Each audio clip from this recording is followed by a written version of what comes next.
नमस्कार मु लक्ष्मी आपण मानक मो चैनल को स्वागत करुच्ची। चलतु आज आम बनवा बिना मसला रे भंडा तरकारी। भंडा तरकारी करने गोटे भंडा और गोटे आलू आम धोई नहींचे अल्प टिके मटर बतुरे देइछि। एबे गरम कड़ाई रे पानी देई सेथिरे लुण पकेदेबा, मटर बतुरा पकेदेबा। मटर 10 मिनिट फुटिगला परे भंडा आलू सिझेबा पई पकेदेबा। देखंतु केवल जीरा अदा रसुण ही पेस्ट करवा, आ कौनसी मसला एथिरे पकेबानी। अदा रसुण जीरा को पेस्ट बनै देले। वर्तमान आमर भंडा आलू फुटी आसिलानी। गोटे बड़ साइज पियाज काटी नबा। देखंतु भल भाव में सिझी जाइए भंडा मटर आलू। वर्तमान आपको आम अलग जगह को बाहर करदबा।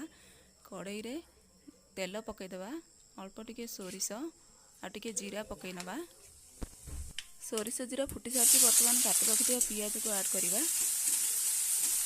देखंतु वर्तमान पियाज अधा भाजी हो गलानी। एबे टमाटो पकईदेबा गोटे छोट साइज। वर्तमान पियाज टमाटो भल भाव में भाजी होगी। मसला पकईदेबा अदा रसुण जीरा पेस्ट। वर्तमान ये गोटे चामच लंका पाउडर पकेबा, हाफ चामच हल्दी पाउडर पकेबा, हाफ चामच लुण पकेबा। एबे मसला को भल भाव में गोलैदेबा आ भल भाव में भाजी होगापाई छाड़ीदेबा। देखो मसला अधा भाजी हो गलानी, तेल बाहरी आसलानी।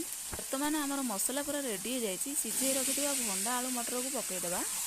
मसला को भंडा आलू मटर सहित गोलैकी गोटे 10 मिनिट भल भाव में कषि नबा। देखो आमर कषा रेडी हो जाइए। वर्तमान गोटे ग्लास गरम पानी ऐड करवा। एथिरे मसला सहित भंडा को सिझापी गोटे 20 मिनिट छाड़ीदेबा। देखो 20 मिनिट हो जाइए। आमर भंडा आलू मटर भल भाव में सिझिकी रेडी हो जाइए तरकारी। आपणक घरे निश्चय ट्राए करंतु। मते कहंतु केमिति लागिला। Thank you.